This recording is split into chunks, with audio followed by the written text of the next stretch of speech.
আমানার রাসূলু বিমা উনজিলা ইলাইহি মির রাব্বিহি ওয়াল মুমিনুন কুল্লুন আমানা বিল্লাহি ওয়া মালাইকাতিহি ওয়া কুতুবিহি ওয়া রুসুলিহি লা নুফাররিকু বাইনা আহাদিন মির রুসুলিহি ওয়া ক্বালু সামি'না ওয়া আতা'না গুফরানাকা রাব্বানা ওয়া ইলাইকাল মাসির লা ইউকাল্লিফুল্লাহু নাফসান ইল্লা উসাহা লাহা মা কাসাবাত ওয়া আলাইহা মা ইকতাসাবাত রাব্বানা লা তুআখিযনা ইন নাসিনা ওয়া আখতানা ربنا ولا تحمل علينا إصرا كما حملته على الذين من قبلنا ربنا ولا تحملنا ما لا طاقة لنا به واعف عنا واغفر لنا وارحمنا أنت مولانا فانصرنا على القوم الكافرين এই দুটি আয়াত ওই দিন আল্লাহ তাআলা পুরস্কার হিসাবে হাদিয়া হিসাবে দান করছি।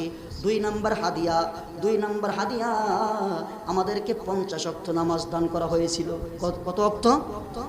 50 ওয়াক্ত নামাজ দান করা হয়েছিল। আর 3 নম্বর হাদিয়া ছিল আল্লাহ ওয়াদা করছে। আল্লাহ কি করছে?